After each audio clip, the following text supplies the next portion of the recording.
स्वागत है आपका दोस्तों बिहार न्यूज में। मैं हूं फिर दोस्त गनी और आप देख रहे हैं केडीवी लाइव। दोस्तों आज हो चुका है 11 फरवरी 2026। तो आज की पूरे बिहार की टॉप न्यूज लेकर आए हैं आपके लिए।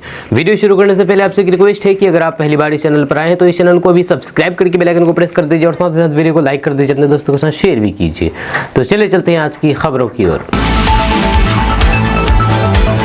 दोस्तों बिहार की राजनीति में उस समय हलचल बढ़ गई जब तेजस्वी यादव ने मुख्यमंत्री नीतीश कुमार की सेहत को लेकर के गंभीर सवाल उठाए हैं। जब उन्होंने इशारों में कहा कि मुख्यमंत्री किसी गंभीर बीमारी से जूझ रहे हैं जिस कारण वे पहले की तरह सक्रिय नहीं दिखते। इस बयान के बाद राजनीतिक माहौल अचानक गर्मा गया। जदयू और सरकार के समर्थकों ने इन आरोपों को सिरे से खारिज कर दिया है। उनका कहना है कि ये सिर्फ राजनीतिक बयानबाजी है और मुख्यमंत्री पूरी तरह से स्वस्थ हैं।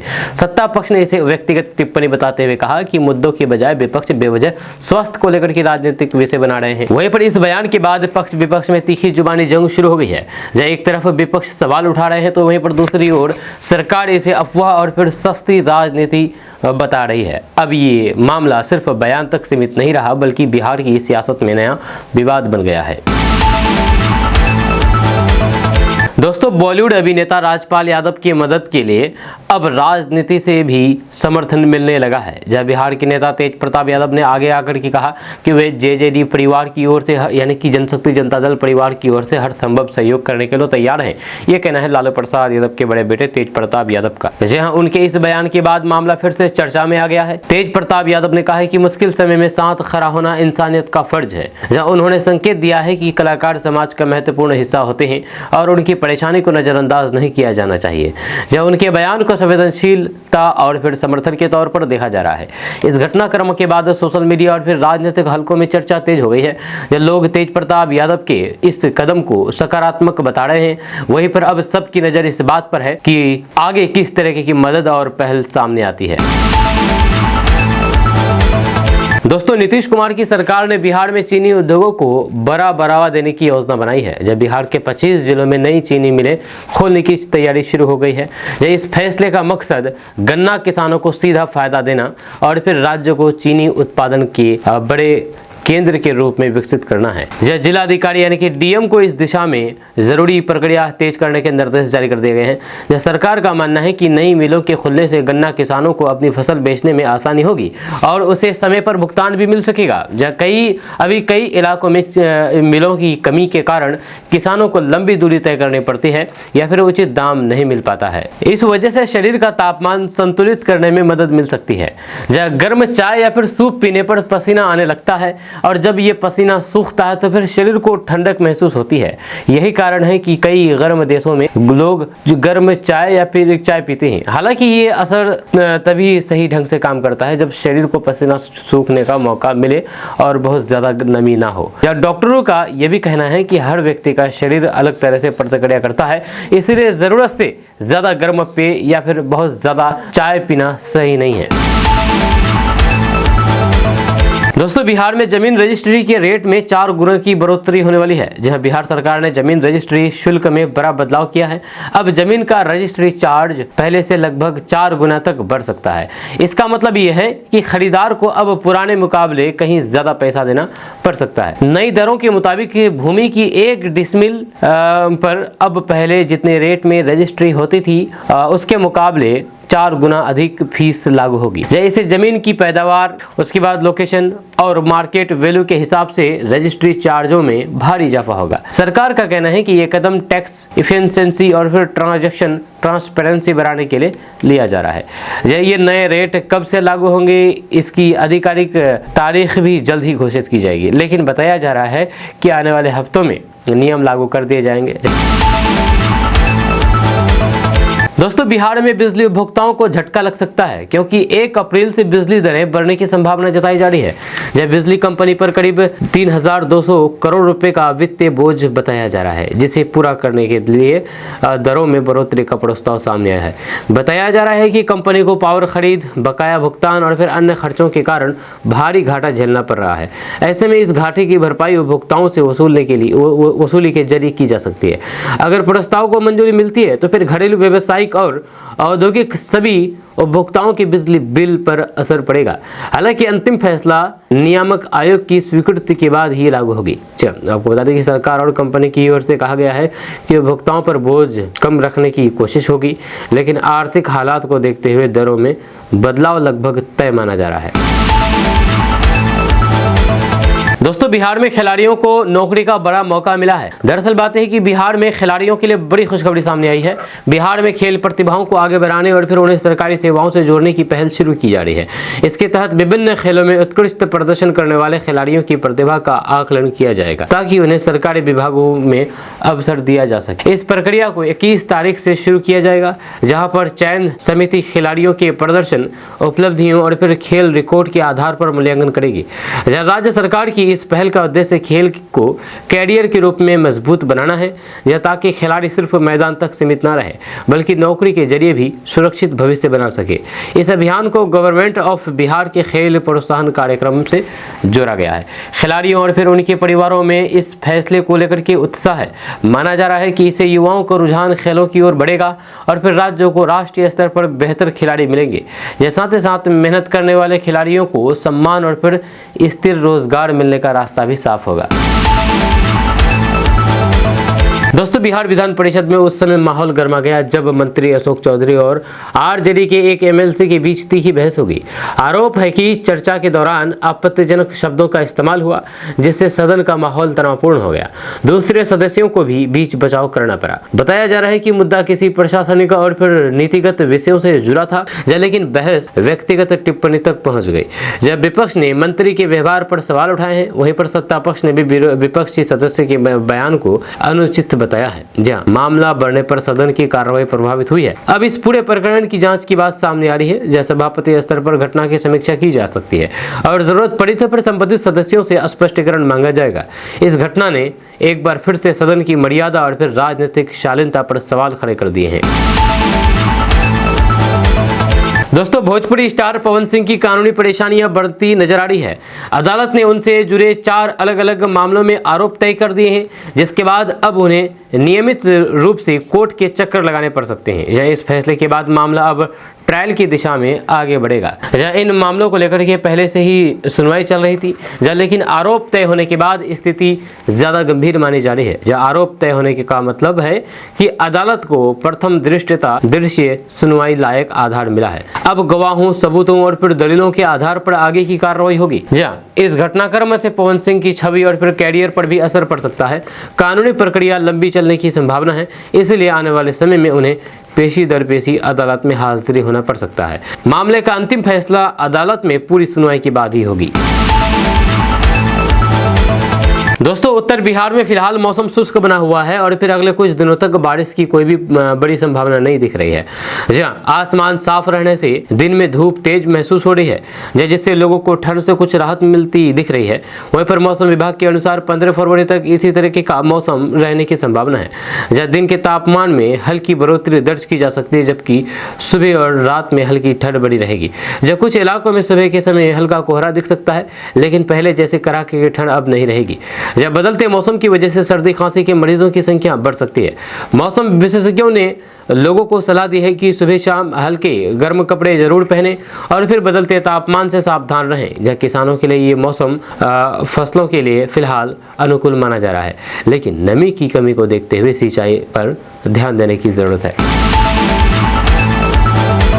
दोस्तों, पूर्व आईपीएस अधिकारी अमिताभ दास ने राष्ट्रपति को पत्र लिखकर के प्रधानमंत्री नरेंद्र मोदी को पद से हटाने की मांग की है। अपने पत्र में उन्होंने एक अंतर्राष्ट्रीय विवादित मामले का हवाला देते हुए गंभीर सवाल उठाए हैं और कहा है कि इस मुद्दे पर उच्च स्तर पर जांच होनी चाहिए। इस कदम के बाद राजनीतिक हलकों में चर्चा शुरू हो गई है। अमिताभ दास का कहना है कि लोकतांत्रिक व्यवस्था में संवैधानिक पदों की जवाबदेही तय होना जरूरी है। उन्होंने आरोप लगाया है कि जिन मामलों का जिक्र किया जा रहा है वे देश की छवि और फिर पारदर्शिता से जुड़े हैं, इसलिए इस पर स्पष्टता आनी चाहिए। हालांकि उनके इस दावे को लेकर के अभी तक कोई भी आधिकारिक प्रतिक्रिया सामने नहीं आई है। दूसरी ओर राजनीतिक विश्लेषकों का मानना है कि ऐसे पत्रों का सीधा असर तभी होगा जब आरोपों के समर्थन में ठोस सबूत और कानूनी आधार हो। फिलहाल ये मामला बयानबाजी और बहस के दायरे में है। दोस्तों पशुपतिनाथ जो नेपाल में है वहां से और वैद्यनाथ धाम को जोड़ने के लिए करीब 250 किलोमीटर लंबे हाई स्पीड एक्सप्रेस वे की योजना पर काम शुरू हो गया है। इस कॉरिडोर का मकसद धार्मिक पर्यटन को बढ़ावा देना और भारत नेपाल कनेक्टिविटी को मजबूत करना है। जहाँ सड़क बनने से श्रद्धालुओं का सफर काफी तेज और आसान हो जाएगा। इस परियोजना से बिहार के कई जिलों को सीधा फायदा मिलने की उम्मीद है। यह रास्ते में पड़ने वाले इलाकों में व्यापार, होटल, ट्रांसपोर्ट और फिर स्थानीय रोजगार के नए अवसर पैदा होंगे। जब सरकार का मानना है कि ये सड़क सिर्फ आस्था का मार्ग नहीं बल्कि आर्थिक विकास की नई धुरी भी बनेगी। वहीं पर एक्सप्रेसवे बनने के बाद यात्रा समय में बड़ी कमी आएगी और सीमावर्ती क्षेत्रों में इंफ्रास्ट्रक्चर भी मजबूत होगा। इससे क्षेत्र व्यापार, पर्यटन और फिर आवागमन को गति मिलेगी। जहाँ आने वाले समय में विस्तृत सर्वे और फिर जमीन अधिग्रहण की प्रक्रिया के बाद परियोजनाओं को जमीन पर उतारने की दिशा में आगे बढ़ाया जाएगा। दोस्तों अब पशुओं के इलाज में आधुनिक तकनीक का इस्तेमाल बढ़ाया जा रहा है। जब बिहार के पशु चिकित्सालयों में एक्सरे और अल्ट्रासाउंड मशीनें लगाने की तैयारी की गई है, जिससे जानवरों की बीमारी की सही और फिर जल्दी पहचान हो सकेगी। जैसे गंभीर चोट, हड्डी टूटने और फिर अंदरूनी समस्याओं का पता तुरंत लग सकेगा। दोस्तों सरकार का उद्देश्य है कि पशुपालकों को इलाज के लिए दूर दराज के शहरों में न जाना पड़े। वहीं पर जिला और फिर बड़े प्रखंड स्तर के अस्पतालों में ये सुविधा मिलने से गाँव के किसानों और फिर पशुपालकों को सीधा फायदा होगा। जैसे पशुओं की मौत दर कम होगी और फिर दूध उत्पादन जैसे क्षेत्रों में भी सुधार आएगा। नई मशीनों के साथ पशु चिकित्सालयों को भी तकनीकी प्रशिक्षण दिया जाएगा ताकि जांच सही तरीके से हो सके। ये कदम पशुपालन क्षेत्र को मजबूत करने और फिर ग्रामीण अर्थव्यवस्था को सहारा देने की दिशा में अहम माना जा रहा है। दोस्तों बिहार में 5 नए एक्सप्रेसवे और 12 पुलों का मेगा प्लान तैयार हो रहा है। जब बिहार सरकार ने बुनियादी ढांचे को मजबूत करने के लिए बड़ा कदम उठाया है। करीब 74,000 करोड़ रुपए के बजट के साथ 5 नए एक्सप्रेसवे और फिर 12 बड़े पुल बनाने की योजना को मंजूरी दी गई है। इस फैसले से बिहार के अलग अलग हिस्सों को तेज और फिर बेहतर सड़क संपर्क मिलेगा। इन एक्सप्रेसवे और फिर पुलों के बनने से लंबी दूरी की यात्रा आसान होगी और फिर कई जिलों के बीच की दूरी काफी कम हो जाएगी। इससे माल ढुलाई तेज होगी, उद्योगों को फायदा मिलेगा और फिर निवेश बढ़ने की संभावना है। ग्रामीण और फिर पिछड़े इलाकों को भी मुख्य सड़कों से जोड़ने पर खास ध्यान दिया जा रहा है। वहीं पर सरकार का कहना है कि ये परियोजना रोजगार के अवसर भी पैदा करेंगी और फिर निर्माण कार्य के दौरान बड़ी संख्या में लोगों को काम मिलेगा। बेहतर सड़क नेटवर्क से व्यापार, पर्यटन और फिर स्थानीय अर्थव्यवस्था को नई रफ्तार मिलने की उम्मीद है। दोस्तों पीएम किसान सम्मान निधि योजना की 22वीं किस्त के भुगतान की तारीख अब नजदीक है। जब सरकार की जानकारी के अनुसार 2,000 रुपए की ये किस्त जल्द ही किसानों के बैंक खाते में भेजी जाएगी। अधिकारियों का कहना है कि पेमेंट आमतौर पर तय तारीख से पहले ही चालू हो जाती है, इसलिए किसान उससे कुछ दिन पहले ही पैसा प्राप्त कर सकते हैं। हालांकि कुछ किसानों के पैसे अटक भी सकते हैं, जहाँ खास तौर पर उन लोगों के जिनके पीएम किसान रजिस्ट्रेशन में डेटाबेस गलतियां हैं, जैसे मोबाइल नंबर अपडेट ना होना, बैंक खाते से जुड़े गड़बड़ी या फिर किसान आईडी में डिटेल सही ना होना। ऐसे मामलों को रोकने के लिए सरकार ने सलाह दी है कि किसान अपने डेटा को तुरंत अपडेट कर ले ताकि राशि बिना रुकावट के मिले। वहीं पर सरकार ने यह भी कहा कि अगर किस्त नहीं आती है तो फिर पीएम किसान पोर्टल या फिर नजदीकी सीएससी पर जाकर के जांच कराई जा सकती है। ये सही दस्तावेज और फिर अपडेट जानकारी रखने के से किसानों को हर किस्त समय पर मिलने की संभावना बढ़ जाती है। दोस्तों पटना जंक्शन पर उस समय अफरा तफरी मच गई जब कुछ यात्रियों ने नाराज होकर के सीधे रेलवे ट्रैक पर उतर करके विरोध शुरू कर दिया। बताया जा रहा है कि किसी ट्रेन की देरी या फिर व्यवस्था से असंतुष्ट लोगों ने अचानक ट्रैक जाम कर दिया, जिससे प्लेटफॉर्म पर खड़ी और फिर आने वाली ट्रेनों की आवाजाही प्रभावित हुई है। इस घटना की वजह से करीब 45 मिनट तक रेल परिचालन ठप रहा, जब कई ट्रेनों को आउटर सिग्नल पर रोका गया जबकि कुछ ट्रेनों को देरी से चलाना पड़ा। यात्रियों को भारी परेशानी झेलनी पड़ी और फिर स्टेशन पर भीड़ और तनाव का माहौल बन गया। जब सूचना मिलते ही रेलवे अधिकारी और फिर सुरक्षा कर्मी मौके पर पहुंचे। समझाइश और फिर हस्तक्षेप के बाद लोगों को ट्रैक से हटाया गया, तब जाकर के परियोजना दोबारा सामान्य हो सका। वहीं पर रेलवे प्रशासन ने ऐसे कदमों को खतरनाक बताते हुए यात्रियों से संयम बरतने की अपील की है। दोस्तों सुप्रीम कोर्ट की टिप्पणी के बाद प्रशांत किशोर अपने मिशन पर अडिग है। जब प्रशांत किशोर ने साफ कर दिया है कि सुप्रीम कोर्ट की टिप्पणी के बावजूद भी उनकी मुहिम और रुख में कोई भी बदलाव नहीं आया है। जब उनका दावा है कि जनसुराज को जनता का सीधा समर्थन मिला है और ये सिर्फ एक राजनीतिक प्रयोग नहीं बल्कि जन आंदोलन का रूप ले चुका है। जहां उन्होंने कहा कि करीब 15 लाख लोगों ने जनसुराज पार्टी के पक्ष में वोट किया, जो इस बात का संकेत है कि लोग पारंपरिक राजनीति से अलग विकल्प चाहते हैं। प्रशांत किशोर के मुताबिक ये समर्थन दिखाता है कि बिहार की राजनीति में बदलाव की जमीन तैयार हो रही है और फिर जनता नए नेतृत्व की तलाश में है। या साथ ही साथ उन्होंने इशारा किया है कि ये लड़ाई लंबी है और फिर वे पीछे हटने वाले नहीं है। उनका कहना है कि जनसुराज का मकसद सत्ता नहीं बल्कि व्यवस्था में सुधार और फिर आम लोगों की भागीदारी बढ़ाना है और आगे भी ये अभियान जारी रहेगा। दोस्तों शिक्षक बनने की राह आसान करते हुए बीएड को लेकर के करीब 10 साल पुराना नियम बदल दिया गया है। अब नई व्यवस्था के तहत कुछ खास शैक्षणिक योग्यता रखने वाले छात्रों के लिए बीएड कोर्स की अवधि घटा करके 1 साल की जा सकेगी। इससे उन युवाओं को बड़ी राहत मिलेगी जो जल्दी शिक्षक बनकर के नौकरी पाना चाहते हैं। नई गाइडलाइन के मुताबिक जिन अभ्यर्थियों ने संबंधित विषय में उच्च शिक्षा या फिर तय मानकों के अनुसार डिग्री हासिल की है वह इस कम अवधि वाले बीएड प्रोग्राम में दाखिला ले सकते हैं। पहले जहां पर बीएड करने में 2 साल लगते थे, वहीं अब योग्य उम्मीदवारों को कम समय में ट्रेनिंग पूरी करके स्कूलों में पढ़ाने का मौका मिलेगा। इस बदलाव का उद्देश्य शिक्षकों की कमी को दूर करना और फिर शिक्षा व्यवस्था को मजबूत बनाना है। दोस्तों सही खान पान दिल और फिर ब्लड प्रेशर दोनों को स्वस्थ रखने में बड़ी भूमिका निभाता है। या रोजमर्रा की डाइट में कुछ खास चीजें शामिल करने से हाई बीपी की समस्या को कंट्रोल करने में मदद मिल सकती है और दिल की बीमारियों का खतरा भी घटता है। जी वहीं पर खास करके हरी सब्जियां, फल और फिर फाइबर से भरपूर भोजन शरीर के लिए फायदेमंद माने जाते हैं। वहीं पर केला, पालक, टमाटर, लहसुन, ओट्स, दालें और ड्राई फ्रूट जैसे बादाम, अखरोट ब्लड प्रेशर संतुलन रखने में मदद करते हैं। इसमें मौजूद पोटेशियम, मैग्नीशियम और फिर एंटीऑक्सीडेंट नसों को स्वस्थ रखते हैं और फिर दिल पर दबाव कम करते हैं। नमक का कम सेवन और फिर ज्यादा पानी पीना भी बेहद जरूरी माना गया है। वहीं पर डॉक्टरों के अनुसार सिर्फ खान पान ही नहीं बल्कि रोजाना हल्की एक्सरसाइज, तनाव कम करना और फिर नींद पूरी लेना भी जरूरी है। जैसे ही जीवन शैली अपना करके बीपी और फिर हार्ट अटैक जैसे गंभीर समस्याओं से काफी हद तक बचाव किया जा सकता है। दोस्तों बिहार विधान परिषद में एक गंभीर घटना सामने आई है जहां पर सदन की कार्रवाई के दौरान भारी हंगामा हुआ। आरोप है कि विपक्षी सदस्यों ने एक दलित मंत्री के साथ दलित मंत्री अशोक चौधरी के साथ गाली गलौज की और धक्का मुक्की तक की नौबत आ गई।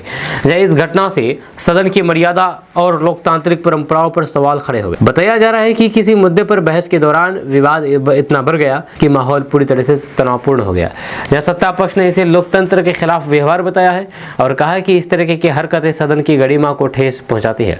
वहीं पर विपक्ष की ओर से भी अपनी सफाई दी जा रही है और आरोप प्रत्यारोप का दौर जारी है। इस मामले के बाद राजनीतिक हलकों में हलचल तेज हो गई है, जब मांग उठ रही है कि पूरे घटनाक्रम की जांच हो और फिर जिम्मेदार लोगों पर कार्रवाई की जाए ताकि भविष्य में सदन के अंदर इस तरीके की स्थिति दोबारा पैदा न हो। जब लोकतांत्रिक संस्थाओं में शालीनता और फिर नियमों का पालन जरूरी बताया जा रहा है। दोस्तों बिहार पब्लिक सर्विस कमीशन ने ट्राई फोर्स शिक्षक भर्ती नियमों में बड़ा बदलाव किया है, जिससे कुछ अभ्यर्थियों को फायदा मिलेगा तथा कुछ को कठिनाई का सामना करना पड़ सकता है। जी हाँ, सरकारी जानकारी के अनुसार अब निर्धारित कट ऑफ अंक, योग्यता मानदंड और मेरिट तैयार करने का तरीका बदल गया है। इसका लक्ष्य भर्ती को अधिक पारदर्शी और फिर बेहतर गुणवत्ता पर आधारित बनाना है। नए फॉर्मूले में विषय विशेष में प्रदर्शन, वहीं पर इंटर डिग्री अंकों के साथ टेस्ट स्कोर को अच्छी तरह से जोड़ करके अंतिम सूची बनाए जाने की व्यवस्था है। वहीं पर इससे उच्च विषय स्कोर रखने वाले छात्रों को प्राथमिकता मिल सकती है। वहीं पर बदलाव के स्वरूप फास्ट ट्रैक पास आउट और अच्छे स्कोर वाले शिक्षार्थियों को फायदा मिलेगा, जबकि जिनकी अंक सूची में पारंपरिक फॉर्मूले के हिसाब से कम थी उन्हें पिछड़ने का जोखिम होगा। आयोग ने कहा है कि यह बदलाव भर्ती प्रक्रिया की गुणवत्ता को और मजबूत करेगा और योग्य उम्मीदवारों को मौका देगा। जो आवेदन करने वाले अभ्यर्थियों को सलाह दी जाती है कि वे नए नियम और फिर निर्देशों को ध्यान से पढ़ें और समझे। दोस्तों कांग्रेस ने लोकसभा स्पीकर ओम बिरला के खिलाफ अविश्वास प्रस्ताव को नोटिस दिया है, जब विपक्ष का आरोप है कि सदन की कार्रवाई के दौरान स्पीकर का रवैया निष्पक्ष नहीं रहा और कई मौके पर विपक्षी सदस्यों को अपनी बात रखने का पर्याप्त अवसर नहीं मिला। इसी मुद्दे को लेकर के ये कदम उठाया गया है। हालांकि इस पूरे घटनाक्रम में एक अहम बात सामने आई है कि राहुल गांधी ने इस नोटिस पर हस्ताक्षर नहीं किए हैं। इसे लेकर के सियासी गलियारों में अलग अलग तरह की चर्चाएं शुरू हो गई है। कुछ लोग इसे पार्टी के अंदर की रणनीति बता रहे हैं, तो फिर कुछ इसे विपक्ष की एक सोची समझी चाल मान रहे हैं। अब यह मामला संसद की प्रक्रिया के तहत आगे बढ़ेगा। अगर प्रस्ताव स्वीकार होता है तो फिर इस पर चर्चा और फिर वोटिंग की स्थिति बन सकती है, जिससे सदन में राजनीतिक तापमान और बढ़ने के आसार हैं। दोस्तों, बिहार की राजनीति में एक बार फिर लालू परिवार की अंदरूनी चर्चा शुरू हो गई है। यह एक कार्यक्रम के दौरान जब तेज प्रताप यादव का नाम लिया गया तो तेजस्वी यादव ने हाथ जोड़ते हुए प्रतिक्रिया दी है। उनका अंदाज शांत दिखा और उन्होंने साफ कह दिया है कि परिवार से जुड़े मामलों को सार्वजनिक मंच पर तुल देना ठीक नहीं है। यह तेजस्वी यादव ने कहा है कि तेज प्रताप उनके बड़े भाई हैं और परिवार के मुद्दे घर के अंदर सुलझाए जाने चाहिए। उन्होंने इशारों में यह भी बताया है कि आपसी मतभेद राजनीतिक मुद्दा नहीं बनना चाहिए। इस बयान के बाद सियासी गलियारों में चर्चा और तेज हो गई है। राजनीतिक जानकार मान रहे हैं कि ये बयान पार्टी के भीतर एकता दिखाने की कोशिश हो सकती है। हालांकि विपक्ष इसे अलग नजर से देख रहे हैं और फिर इसे आरजेडी के अंदरूनी खींचतान से जोड़ करके बयानबाजी कर रहे हैं। आने वाले समय में इस मुद्दे पर और प्रतिक्रिया सामने आने की उम्मीद है। दोस्तों, सीबीएसई 12वीं परीक्षा में ऑन स्क्रीन मार्किंग शुरू कर दी गई है। यह केंद्रीय माध्यमिक शिक्षा बोर्ड ने 12वीं की कॉपियों की जांच के लिए ऑन स्क्रीन मार्किंग यानी कि OSM प्रणाली लागू कर दी है। अब उत्तर पुस्तिकाओं को स्कैन करके डिजिटल रूप से जांचा जाएगा, जिससे मूल्यांकन प्रक्रिया तेज, पारदर्शी और फिर ज्यादा सटीक हो सके। इससे कॉपी खोने, पन्ने बदलने या फिर नंबर जोड़ने में गलती जैसी समस्याएं काफी हद तक खत्म होगी। इस सिस्टम में परीक्षक कंप्यूटर स्क्रीन पर ही कॉपी चेक करेंगे।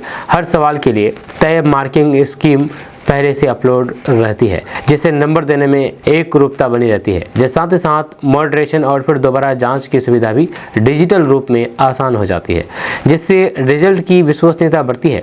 जब बोर्ड का मानना है कि इस नई व्यवस्था से रिजल्ट जारी करने में लगने वाला समय कम होगा और छात्रों को निष्पक्ष मूल्यांकन मिलेगा। तकनीकी के इस्तेमाल से परीक्षा प्रणाली को आधुनिक बनाने की दिशा में इसे बड़ा कदम माना जा रहा है।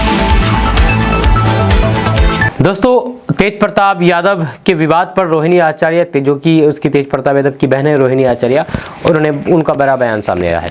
रोहिणी आचार्य ने तेज प्रताप यादव को लेकर के चल रही सियासी हलचल के बीच बड़ा बयान दिया है। उन्होंने कहा है कि ये मामला किसी की निजी जिंदगी से जुड़ा हुआ है, इसलिए इसे बेवजह राजनीतिक रंग नहीं दिया जाना चाहिए।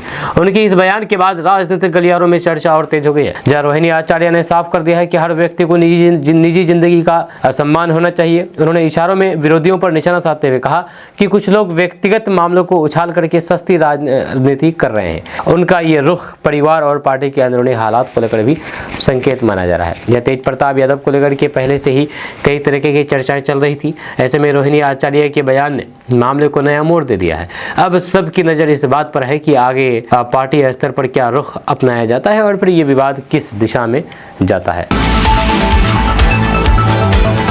दोस्तों, कोचाधामन विधायक सरवर आलम ने कोचाधामन विधानसभा में बढ़ते ट्रैफिक दबाव को लेकर के गंभीर नजर आ रहे हैं। दरअसल संकरी सड़कें, लगातार बढ़ती आबादी और फिर बढ़ते गाड़ियों के कारण आम लोगों को रोजाना जाम और फिर हादसों का सामना करना पड़ रहा है। इसी समस्याओं को लेकर के कोचाधामन विधायक सरवर आलम ने अपने सहयोगियों के साथ पथ निर्माण मंत्री डॉक्टर दुलीप कुमार जायसवाल से मुलाकात करके सड़कों के चौड़ीकरण की मांग उठाई है।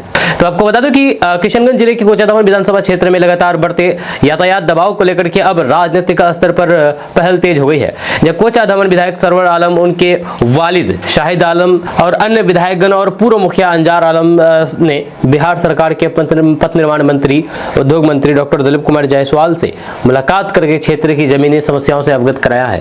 प्रतिनिधि मंडल ने मंत्री को बताया है कि कोचाधामन विधानसभा क्षेत्र में वाहनों की संख्या तेजी से बढ़ रही है, लेकिन इसके मुकाबले सड़कें बेहद संकीर्ण है। यह कई महत्वपूर्ण सड़कें अभी भी ग्रामीण कार्य के विभाग या फिर अन्य श्रेणी के अंतर्गत आती है, जिस कारण उनका चौड़ीकरण और फिर सुदृढ़ीकरण नहीं हो पा रहा है। यह इसका सीधा असर आम जनता पर पड़ रहा है, जो आए दिन जाम की स्थिति बनती है और फिर दुर्घटनाओं की आशंका भी बनी रहती है। जब मुलाकात के दौरान मंत्री डॉक्टर दुलीप कुमार जायसवाल को एक विस्तृत ज्ञापन सौंपा गया है, जिसमें क्षेत्र की प्रमुख सड़कों को मुख्य जिला मार्ग यानी कि MDR में शामिल करने की मांग की गई है। प्रतिनिधि मंडल ने कहा कि यदि इन सड़कों को MDR में शामिल करके चौड़ा और मजबूत किया जाता है तो फिर न सिर्फ सिर्फ यातायात व्यवस्था सुधरेगी बल्कि क्षेत्र के आर्थिक और फिर सामाजिक विकास को भी गति मिलेगी। ज्ञापन में जिन सड़कों को एमडीआर में शामिल करने की मांग की गई है उनमें ब्लॉक चौक से गाछपाड़ा तक की सड़कें, कन्हैयाबाड़ी से काठामठा तक भवानीगंज होते हुए सड़क, वहीं पर पिपला से अनगढ़ तक के हिम्मतनगर के रास्ते सड़क और फिर बैराकपुर से सहनगरा तक मौदो होते हुए सड़क शामिल है। दोस्तों, एक ब्राह्मण हिंदू पंडित परिवार की ओर से गांव के मुसलमान भाईचारे को अपने जगह पर मस्जिद बना करके तोहफे में दी है। जी हां, मस्जिद का उद्घाटन पंजाब के शाही इमाम मौलाना मोहम्मद उस्मान रहमानी लुधियानवी ने किया है। जब पंडित परिवार के सदस्य पंडित जसपाल राम और फिर पंडित विजय कुमार पुत्र धनी राम ने बताया है कि वे कृषि करते हैं, यानी कि खेती बाड़ी करते हैं। गांव में मुस्लिम परिवार तो है लेकिन उनके पास मस्जिद नहीं थी। जब मुस्लिम भाइयों के पास नमाज पढ़ने की जगह नहीं थी, उन्हें दूसरे गांव जाना पड़ता था। इसलिए उनके परिवार ने फैसला किया है कि वे अपनी जायदाद में से 5 मरला जमीन मस्जिद के लिए जगह दान करेंगे। उन्हें खुशी है कि मस्जिद बन करके तैयार हो गई है। उन्होंने खुद और फिर गांव से चंदा इकट्ठा करके मस्जिद की इमारत बनाई है। इनमें 2 कमरे और एक बरामदा है। अब उनके गांव के मुसलमान को नमाज के लिए दूसरे जगह नहीं जाना पड़ेगा। गांव के सरपंच गोविंद सिंह खंगुरू ने शाही इमाम पंजाब का स्वागत किया। दरअसल बात है कि संगरूर जिले के धूरी विधानसभा क्षेत्र के गांव पुन्नावाल से इंसानियत और भाईचारे की ऐसी तस्वीर सामने आई है जो आज के दौर में नफरत की राजनीति को आईना दिखाती है। यहाँ एक हिंदू ब्राह्मण परिवार ने अपनी निजी संपत्ति की 5 मरले जमीन मुस्लिम भाईचारे को दान करके उस पर मस्जिद बनवा करके सौंप दी। ये कदम न सिर्फ धार्मिक सौहार्द की मिसाल है बल्कि उस साझा संस्कृति को भी मजबूत करता है जिस पर भारत की आत्मा टिकी हुई है। जब गांव पुन्नवाल में रहने वाले पंडित जसपाल राम और पंडित विजय कुमार जो पेशे से किसान है, उन्होंने बताया है कि गांव में करीब 30 मुस्लिम परिवार रहते हैं लेकिन अब तक उनके पास नमाज अदा करने के लिए कोई भी मस्जिद नहीं थी। मुस्लिम भाइयों को नमाज के लिए दूसरे जगह गांव जाना पड़ता था। इसी परेशानी को देखते हुए पंडित परिवार ने फैसला लिया कि वे अपनी जमीन से 5 मरला जमीन मस्जिद के लिए दान करेंगे। ये जमीन 2 सितंबर 2023 को दान की गई। इसके बाद गांव के सभी समुदायों ने मिलकर के चंदा इकट्ठा किया और पंचायत के सहयोग से मस्जिद का निर्माण शुरू कराया। दोस्तों, किशनगंज और सीमांचल ने देश को हमेशा ये सिखाया है कि लोकतंत्र और संविधान सिर्फ किताबों की चीज नहीं बल्कि जमीनी हकीकत होते हैं। लेकिन आज जब असम से लगातार ऐसे बयान, ऐसे विज्ञापन और ऐसी तस्वीरें सामने आ रही है जो सवाल सिर्फ असम का नहीं रह जाता, सवाल किशनगंज के मुसलमान का भी है, सवाल पूरे भारत के संविधान का है। अगर आज असम में नफरत को राजनीतिक संरक्षण मिल रहा है तो फिर कल उसकी आंच सीमांचल तक पहुंचने में देर नहीं लगेगी। जी हाँ, हम क्या बात करने वाले हैं आप तो समझ गए होंगे शायद। दरअसल बात यह है कि असम में जो कुछ हो रहा है वह किसी एक बयान, किसी एक पोस्टर या किसी एक एडवर्टाइजमेंट तक सीमित नहीं है। ये एक सोची समझी राजनीति का हिस्सा है जो सीधे भारतीय संविधान की आत्मा पर हमला करती है। जब पहले असम के मुख्यमंत्री हेमंत बिस्वा शर्मा द्वारा कहा गया कि मियां मुसलमान का वोट नहीं चाहिए, फिर ये कहा गया कि उन्हें इतना परेशान किया जाए कि वे राज्य छोड़ने पर मजबूर हो जाए, और अब उसी सोच को और विज्ञापन के जरिए बंदूक चलाने की तस्वीर में बदल दिया गया है। जब किशनगंज और सीमांचल के लोग इस भाषा को बहुत ध्यान से देख रहे हैं क्योंकि यहाँ के मुसलमान जानते हैं कि नफरत की राजनीति पहले शब्दों से शुरू होती है, जी हाँ, फिर प्रतीकों में उतरती है और अंत में जमीन पर कार्रवाई का रूप लेती है। असम में जो विज्ञापन बीजेपी के आधिकारिक पेज से शेयर किया गया है वह सिर्फ राजनीतिक प्रचार नहीं बल्कि डर पैदा करने का एक औजार है। ये सवाल बेहद गंभीर है कि क्या अब संविधान सिर्फ शपथ लेने की औपचारिकता बनकर के रह गया है। जहाँ असम का मुख्यमंत्री उसी संविधान की शपथ लेकर के सत्ता में बैठा है जो हर नागरिक को बराबरी, सुरक्षा और फिर उस सम्मान की गारंटी देता है, लेकिन जमीनी हकीकत ये दिखा रही है कि संविधान किताबों में है और सत्ता की राजनीति नफरत के सहारे चल रही है। सबसे खतरनाक बात यह है कि ये सब एक कमजोर और फिर दूसरे माने गए समुदाय के खिलाफ खुले तौर पर हिंसा की सोच को सामान्यता बनाने की कोशिश है। दोस्तों सीमांचल में एक बार फिर से रेड आईटी की रेड पड़ी है। जी हाँ, सीमांचल में रियल एस्टेट और बड़े कारोबारियों को लेकर के अक्सर सवाल उठते रहे हैं, जहां चाहे उसमें किशनगंज ही क्यों ना शामिल हो। लगातार इस तरह से आईटी रेड पड़ते आ रहे हैं। जमीन, प्रोजेक्ट और फिर पैसों के खेल में आखिर सब कुछ कितना साफ है, आज यही सवाल फिर से खड़ा हो गया है। किशनगंज के पड़ोसी जिला पूर्णिया में हुई इनकम टैक्स की बड़ी कार्रवाई की गूंज किशनगंज तक सुनाई दे रही है। जब वजह साफ है क्योंकि ऐसे बड़े ग्रुप सीमांचल के कई जिलों में कारोबार करते हैं और आम लोगों का पैसा, भरोसा और जमीन इनसे जुड़ी होती है। अब पूर्णिया में मनोरमा ई होम्स ग्रुप के ठिकानों पर इनकम टैक्स विभाग की बड़ी रेड ने पूरे सीमांचल में हलचल मचा दी है। जब पटना से आई आयकर विभाग की टीम ने एक साथ 12 से अधिक ठिकानों पर छापेमारी शुरू की। जब इस कार्रवाई में 150 से ज्यादा अधिकारी और फिर सुरक्षा बल शामिल बताए जा रहे हैं। जब पूर्णिया के जिला स्कूल रोड और फिर बाईपास रोड स्थित मनोरमा ग्रुप के कार्यालय और फिर परिसरों में सुबह से ही आयकर अधिकारी दस्तावेज खंगालते नजर आए। इस रेड के केंद्र में मनोरमा ई होम्स ग्रुप के सीएमडी संजीव मिश्रा है। आयकर अधिकारी उनसे और फिर उनके परिवार के सदस्यों से लगातार पूछताछ कर रहे हैं। अचानक हुई इस कार्रवाई से मनोरमा ग्रुप से जुड़े हुए दफ्तरों और कर्मचारियों में अफरा तफरी का माहौल है। बताया जा रहा है कि कंपनी के स्टाफ के घरों और फिर किराए के कमरों तक में छापेमारी की गई। सूत्रों के अनुसार आयकर विभाग को मनोरमा ग्रुप पर वास्तविक आमदनी छिपाने और फिर टैक्स चोरी का संदेह है। रेड के दौरान जमीन से जुड़े कागजात, रियल एस्टेट प्रोजेक्ट के दस्तावेज, बैंक पासबुक, चेक बुक और फिर कई अहम फाइलें जब्त की गई है। इन सभी दस्तावेजों की बारीकी से जांच की जा रही है। विभाग को इस पूरे मामले में बड़े पैमाने पर मनी लॉन्ड्रिंग की भी आशंका है। इस कार्रवाई का असर किशनगंज और सीमांचल के अन्य जिलों में भी देखा जा रहा है, क्योंकि मनोरमा ग्रुप जैसे बड़े रियल एस्टेट कारोबारी पूरे सीमांचल में जमीन, फ्लैट और फिर प्रोजेक्ट से जुड़े हुए हैं। दोस्तों बिहार विधानसभा परिसर में सोमवार को सीमांचल के हक को लेकर के जोरदार प्रदर्शन देखने को मिला। किशनगंज सहित पूरे सीमांचल से जुड़े हुए बुनियादी मुद्दों को लेकर के एआईएमआईएम के विधायकों ने तख्ती और फिर बैनर के साथ सरकार के खिलाफ आवाज बुलंद की है।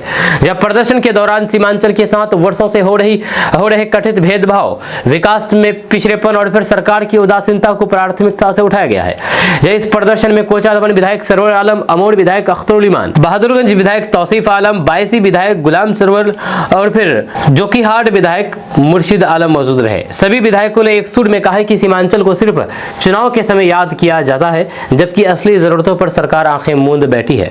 जो वहीं पर विधायकों ने मांग रखी है कि किशनगंज और सीमांचल में विशेष आर्थिक पैकेज दिया जाए ताकि क्षेत्र की बदहाल सड़कों, शिक्षा और फिर स्वास्थ्य व्यवस्था को मजबूत किया जा सके। खास तौर पर किशनगंज में कैंसर संस्थान की स्थापना को लेकर के सरकार को ठोस निर्णय लेने की मांग की गई है।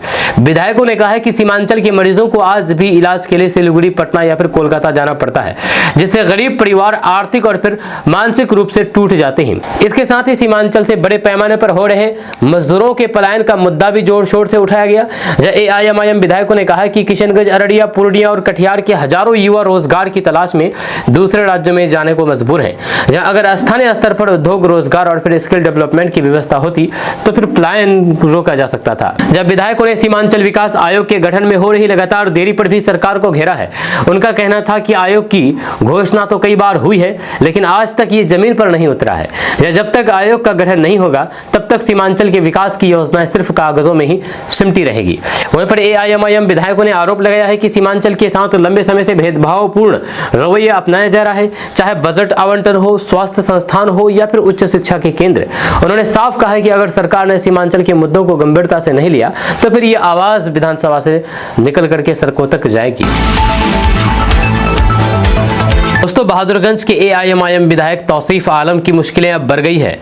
पटना हाईकोर्ट ने उनके खिलाफ नामांकन पत्र में जानकारी छिपाने के आरोप में बहादुरगंज विधानसभा क्षेत्र की ईवीएम मशीनों को सुरक्षित रखने का निर्देश दिया है। जहां पटना हाईकोर्ट ने यह कार्रवाई क्षेत्र के निवासी आसिफ अकरम की शिकायत के बाद हुई है। आसिफ अकरम ने जिला निर्वाचन पदाधिकारी सह जिला पदाधिकारी विशाल राज को लिखित शिकायत सौंपी थी, जिसमें विधायक तौसीफ आलम पर नामांकन पत्र में आवश्यक जानकारी छिपाने का आरोप लगाया गया था। अब नामांकन नामांकन में जानकारी छिपाने का आरोप और विधायक की सदस्यता पर खतरा मंडराता है दिख रहा है। ये मामला अब सिर्फ कानूनी नहीं बल्कि किशनगंज की सियासत के भविष्य से जुड़ता हुआ नजर आ रहा है। देखने और सुनने के लिए तो आपको बता दूं कि किशनगंज जिले के बहादुरगंज विधानसभा क्षेत्र से जुड़ी एक याचिका ने सियासी माहौल गर्मा दिया है। जब पटना हाईकोर्ट ने बहादुरगंज विधानसभा क्षेत्र संख्या 52 की ईवीएम मशीनों को सुरक्षित रखने का निर्देश दिया है।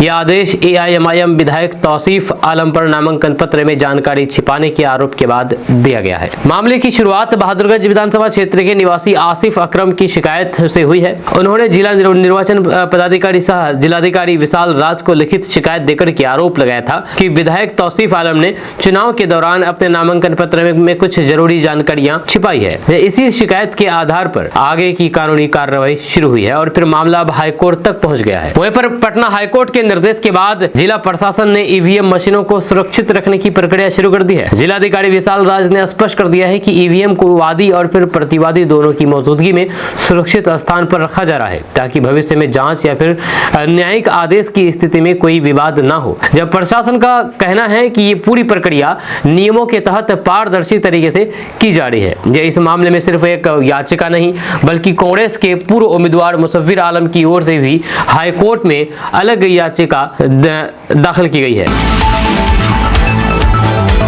दोस्तों, किशनगंज और पूरे सीमांचल के हजारों प्रवासी परिवारों के लिए होली से पहले राहत भरी खबर सामने आई है। यह त्योहार के मौके पर घर लौटने की परेशानी को देखते हुए नॉर्थ फ्रंटियर रेलवे ने किशनगंज से लेकर के कटिहार और न्यू जलपाईगुड़ी रूट तक होली स्पेशल ट्रेनों की सौगात दी है। इससे दिल्ली, पंजाब, उत्तराखंड और फिर उत्तर प्रदेश में काम कर रहे सीमांचल वासी अब आसानी से अपने घर पहुंच सकेंगे। जी हाँ, उनके लिए रेलवे ने बड़ी राहत दी है। नॉर्थ फ्रंटियर रेलवे ने होली के दौरान यात्रियों की बढ़ती भीड़ को देखते हुए 5 जोड़ी होली स्पेशल ट्रेनें शुरू करने की घोषणा की है। इन ट्रेनों से किशनगंज सहित सीमांचल के हजारों प्रवासी मजदूर, नौकरी पेशा लोग और फिर छात्र अपने घर आसानी से लौट सकेंगे।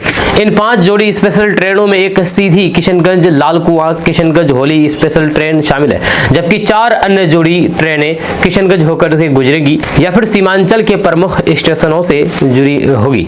खास बात यह है कि ये ट्रेनें उत्तराखंड, उत्तर प्रदेश, पंजाब और बिहार के प्रमुख शहरों को जोड़ेगी जहां पर सीमांचल के बड़ी संख्या में लोग काम कर रहे हैं। जी हाँ, एनएफ रेलवे के मुख्य जनसंपर्क पदाधिकारी कपिंजल कुमार शर्मा ने बताया है कि होली के दौरान यात्रियों की सुविधाओं को ध्यान में रखते हुए इन ट्रेनों का परिचालन स्वीकृत किया गया है। उन्होंने ये भी स्पष्ट कर दिया है कि अगर जरूरत पड़ी तो फिर होली स्पेशल ट्रेनों की संख्या और बढ़ाई जा सकती है।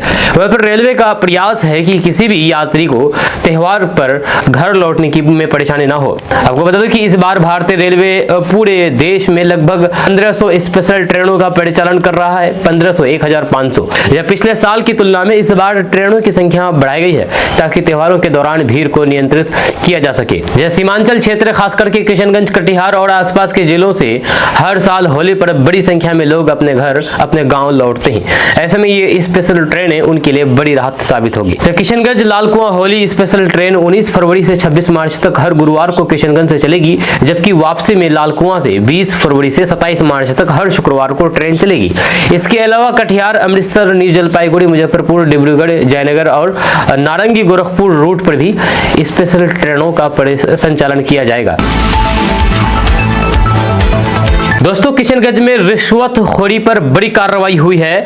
यहां पर कुर्लीकोट थाना के एएसआई को निलंबित कर दिया गया है। इन पर भ्रष्टाचार के बड़े आरोप थे, अब इनको निलंबित कर दिया गया है। किशनगंज के कुर्लीकोट थाना में तैनात एक सब इंस्पेक्टर यानी कि एएसआई पर रिश्वत मांगने का गंभीर आरोप साबित हुआ है। ऑडियो सबूत सामने आने के बाद पुलिस अधीक्षक ने न सिर्फ तत्काल निलंबन का आदेश दे दिया बल्कि थाने में केस दर्ज करके जांच भी शुरू कर दी है। यह कार्रवाई साफ संदेश देती है कि किशनगंज पुलिस भ्रष्टाचार पर कोई समझौता नहीं करेगी। तो आपको बता दूं कि किशनगंज जिले के कुर्लीकोट थाना में तैनात पुलिस अवर निरीक्षक दिलीप कुमार चौबे को भ्रष्टाचार के गंभीर आरोप में तत्काल प्रभाव से निलंबित कर दिया गया है। जब पुलिस अधीक्षक संतोष कुमार के निर्देश पर उनके खिलाफ विभागीय कार्रवाई शुरू की गई है और साथ ही साथ कुर्लीकोट थाना में कांड संज्ञा दिनांक 9 फरवरी 2026 के तहत भारतीय न्याय संहिता की धारा 308(2) और 308(3) के अंतर्गत मामला दर्ज किया गया है। ये मामला सामने आने के बाद पुलिस महकमे में हरकत मच गया है। जहां पुलिस अधीक्षक को मिली सूचना के आधार पर अनुमंडल पुलिस पदाधिकारी 2 किशनगंज द्वारा प्रारंभिक जांच कराई गई, जिसमें एक गंभीर संज्ञेय अपराध का खुलासा हुआ है। जांच में यह पाया गया है कि एसआई दिलीप कुमार चौबे ने कुर्लीकोट थाना क्षेत्र के झाला निवासी अरुण कुमार सिंह की से भूमि विवाद से जुड़े हुए एक मामले में निजी लाभ के लिए धन की मांग की थी। इस पूरे मामले में एक ऑडियो क्लिप अहम सबूत के रूप में सामने आई है। जांच के दौरान ऑडियो की प्रमाणिकता की जांच की गई और ये पुष्टि हुई है कि संबंधित मोबाइल नंबर का उपयोग आरोपी एसआई द्वारा ही किया गया था। इसके बाद इस कृत्य को भ्रष्टाचार और फिर कदाचार की श्रेणी में रखते हुए कड़ी कार्रवाई की गई है। पुलिस अधीक्षक संतोष कुमार ने मामले की गंभीरता को देखते हुए बिना किसी देरी किए ही एसआई दिलीप कुमार चौबे को निलंबित कर दिया है और उनके खिलाफ निष्पक्ष और फिर गहन अनुसंधान के आदेश दिए हैं।